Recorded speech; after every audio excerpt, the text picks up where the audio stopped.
Here's part 2 of our conversation with Joseph Williams. I'm John Beaudin from Rock History Music.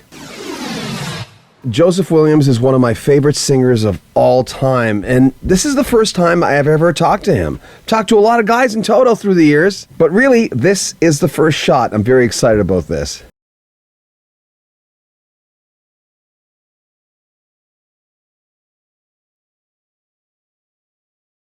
But what was it like for you months after that ended? What was it like for you personally?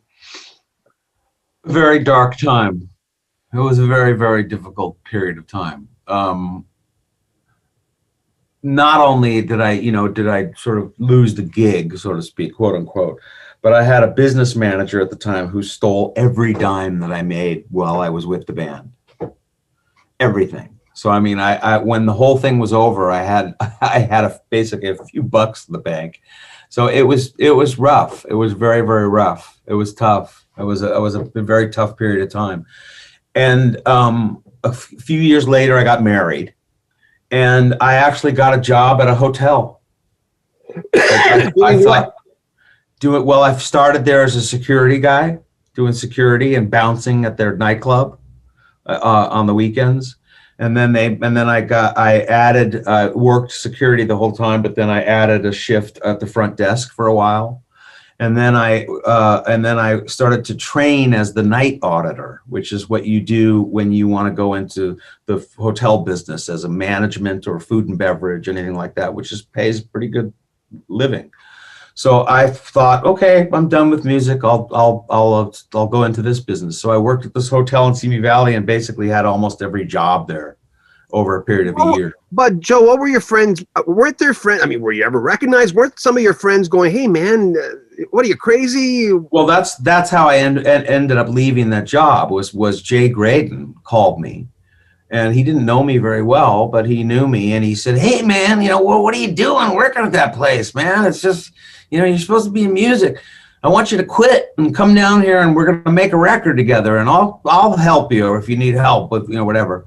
And I was like, "Oh, okay," so I bailed on the job, and I went down, and for the next year I worked with Graydon on the album, Airplay for the Planet, and then we went out on tour, and that was the end of that, the whole period, and then I was back into music, and then I decided to get into some scoring, and to do that, I basically went back to Jay Gruska and watched him and learned his method of scoring with today's technology, that kind of for television, and I learned that craft and got into that business. Did that for 16 years while my kids were growing up.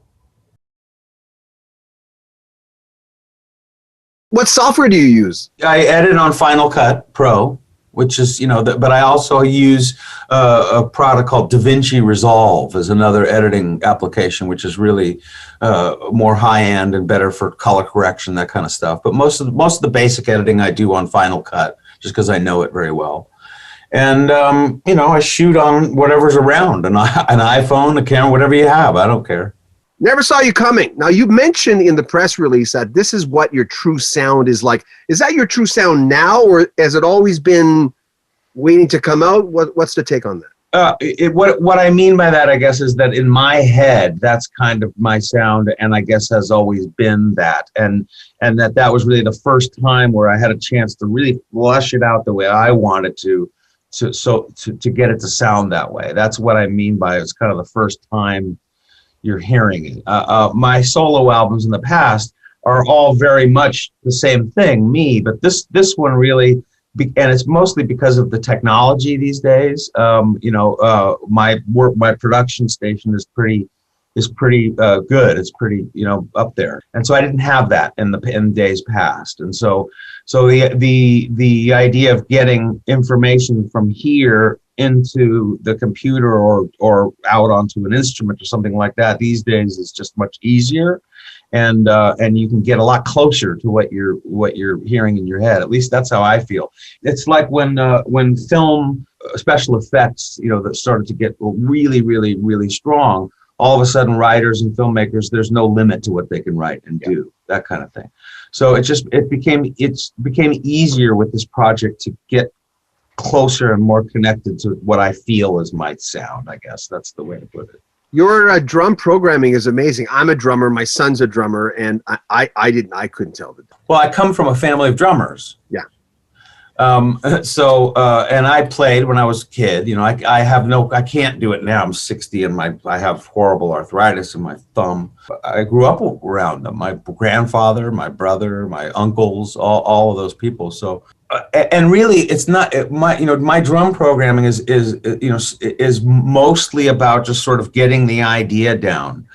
My first choice always is to have a real guy come in and play. I mean, that's like Simon coming in on Liberty Man and so on and so forth. But as I was writing and producing, some of the tracks that I had worked on the drum programming sort of started to really sound locked and good. And then when I added Lenny Castro on top of it, his live percussion, it made the drum programming sound more like a real person. Yeah. And so I just liked it. So I just kept it. It's mainly what it was. Remember, there are links in the description of this video to both Joe Williams' brand new album and Steve Lukather's brand new project as well. Make sure you comment on our video, subscribe to our channel, and share our videos. More from Joseph Williams coming up in a few days. I'm John Beaudin from Rock History Music.